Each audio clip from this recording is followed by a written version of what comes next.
এই দেখুন আজকে চিকেন বানাচ্ছি। চিকেনটা প্রথম থেকে দেখাতে পারিনি তাই মুখে বলে দিচ্ছি। প্রথমে চিকেন ধুয়ে পরিষ্কার করে নুন ছাড়া তেল, রসুন, আদা বাটা, জিরে গুঁড়ো, ধনে গুঁড়ো, লঙ্কার গুঁড়ো ও সব দিয়ে, হলুদ দিয়ে, নুন ছাড়া দিয়ে সব ম্যারিনেট করে আধ ঘন্টা রেখে দিয়েছিলাম। তারপরে কড়াইতে গোটা মশলা দিয়ে, তেজপাতা দিয়ে পেঁয়াজটাকে ভালো করে ভেজে নিয়েছি। তারপরে রসুনটাকে ভালো করে ভেজেছি। তারপরে টমেটো দিয়েছি। টমেটো কষা কষা মতন হয়েছে, চিকেন দিয়েছি। চিকেন দিয়ে এই আমি 10-15 মিনিট কষছি। এইবারে আমি নুন দিয়েছি। এই নুনটা কষা হবে। এদিকে গরম জল বসিয়েছি, এদিকে আলু ভেজে রেখেছি।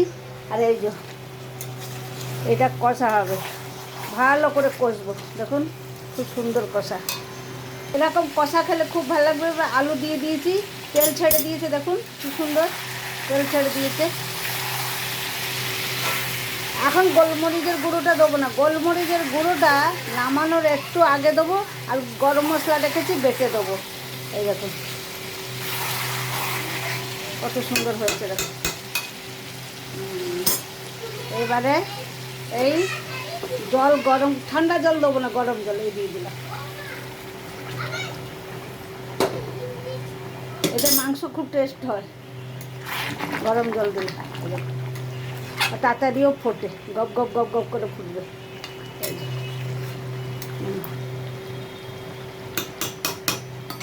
নুনটা ম্যারিনেট করার সময় কখনো দেবেন না, যাতে জল ছাড়ে।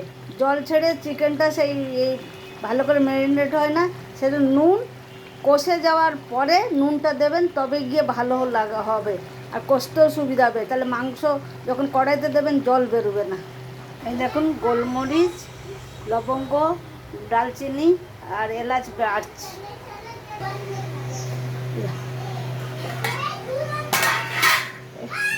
এই দেখুন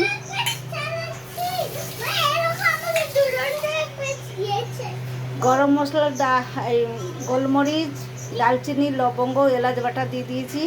আর এই যে এরকম ঝোল রাখবো, শুকনো করব না। আপনারা যদি কষা খাবেন, ওই যে এরকম কষা দেখেছি ওরকম গ্যাস সিম করে করে কষে কষে নামিয়ে দেবেন, হেভি লাগবে। আজকে আমি ঝোল রাখবো, কেন চিকেন আর ভাত, আর কিছু তো নেই। আর এই যে গরম মশলা বাটাটা ওপর থেকে এই দিই। এই তো গরম মশলা বাটাটা কোথায় রাখলাম? এই দেখুন কালারটা কি সুন্দর হয়েছে। এটা ঢেকে রেখে দেবো, 5 মিনিট পরে বন্ধ করে দেবো। আপনাদের আর একটা জিনিস দেখায়নি, এই দেখুন আলুটা কি সুন্দর গলে গেছে। এই দেখুন, বাঙালি তো মাংস খাবে, চিকেন খাবে, মটন খাক, আলু না দিলে হবে না। এই দেখুন হেভি হয়েছে। এটা দেখাতে ভুলে গেছিলাম। এই দেখুন গ্যাস সিম করে রেখে দিচ্ছি। গ্যাস সিম করে রাখলে আস্তে আস্তে মাংসটা এত সুন্দর নরম হয়ে যাবে, খুব টেস্টি লাগবে। আমার যদি রান্না ভালো লাগে আপনাদের লাইক করবেন, সাবস্ক্রাইব করবেন। ধন্যবাদ। 5 মিনিট পরে এই দেখুন কালারটা।